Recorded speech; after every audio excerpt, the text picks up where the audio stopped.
In 2009, almost 3,000 North Koreans managed to flee the world's most secretive nation. But by 2022, that number had plummeted to just 67. Today, escaping has become nearly impossible. Almost. Because one final, desperate method still exists. If you look at the data, you'll see that thousands of North Koreans once found ways to reach freedom, mostly by crossing into China. But everything changed in 2011. That was the year Kim Jong-il passed away, and his son, Kim Jong-un, rose to power. From that day on, Kim made one mission terrifyingly clear. No one leaves North Korea alive. The crackdown that followed was unlike anything seen before. Under Kim Jong-un's orders, the northern frontier transformed into one of the most heavily fortified borders on Earth. Signal jammers were installed across the entire stretch, blocking every trace of foreign cell service or satellite communication. This meant people could no longer contact smugglers in China, or even call family members who had already escaped. Phone call monitoring posts appeared all across the countryside. Every foreign signal was tracked, every suspicious voice recorded.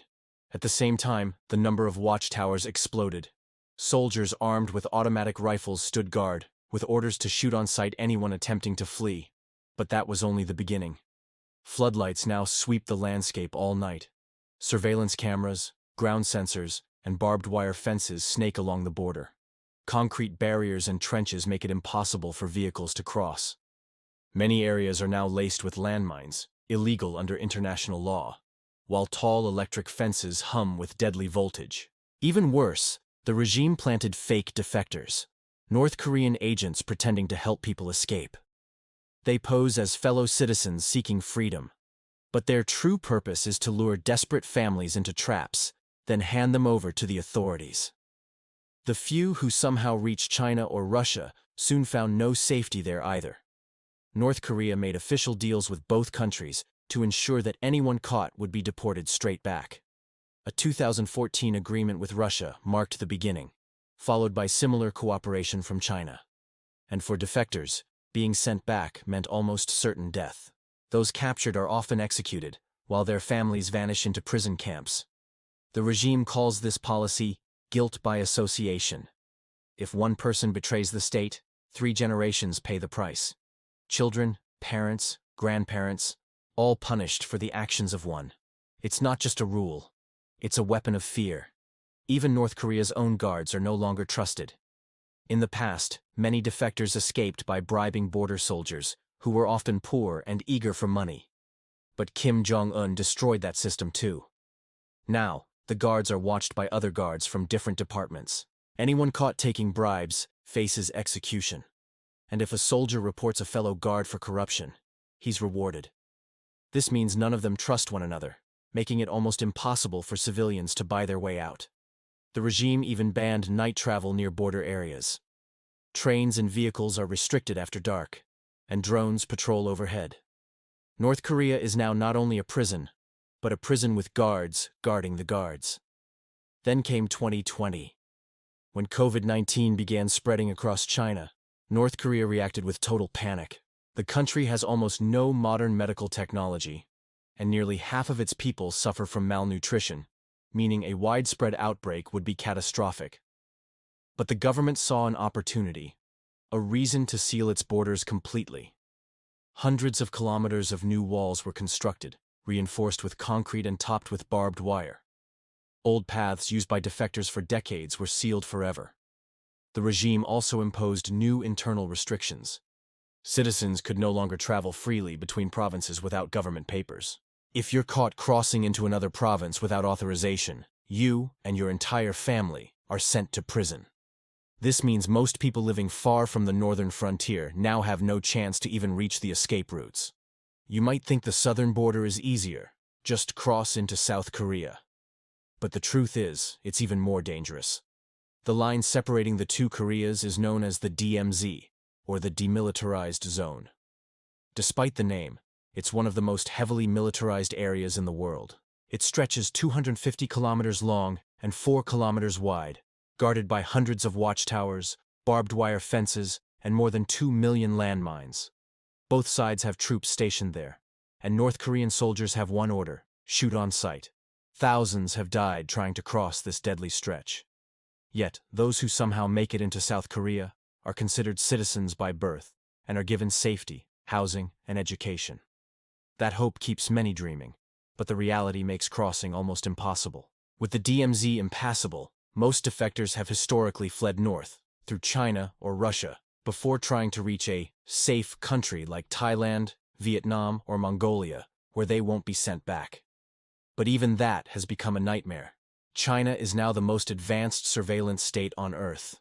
Over 700 million cameras monitor its streets, many equipped with facial recognition AI. Escaping through such a system is nearly impossible. Smugglers who once helped people escape have also increased their prices. So with the northern and southern borders sealed, one last route remains: the sea. It's the most dangerous method of all. To reach South Korea by water, defectors must face freezing waves, coastal mines, and Navy patrols. The tides are so strong that even professional fishermen lose their lives there every year. Most escapees can only find small wooden boats, if they can find any at all. Many attempt their crossings during storms, when patrol boats are forced to dock. But this also means the risk of capsizing skyrockets. Most who try never make it. Their bodies are rarely found. Yet, against all odds, one man managed to do it. His name was Chul Eun-lee, a former North Korean intelligence officer. Despite his relatively comfortable life, he longed for freedom. While surveying coastal areas for his job, he began secretly studying the border defenses, memorizing guard patterns, minefields, and fence locations. He shared his plan with a close friend, who at first thought he had lost his mind. But eventually, desperation overcame fear, and the two decided to go together. They told no one, not even their families. One night, after darkness fell, they packed what little they could: some food, a small pump, and a bicycle tire they planned to use as a float. They drove until the road ended, then continued on foot through fields riddled with landmines. Thanks to Chul's memory, they avoided danger and reached the electric fence. To their relief, the power was off. Electricity in North Korea is scarce and often rationed. They crawled through and waited until clouds covered the moon, giving them complete darkness. Finally, they reached the sea. But their plan fell apart when the pump failed. The tire wouldn't inflate. With no other option, they decided to swim.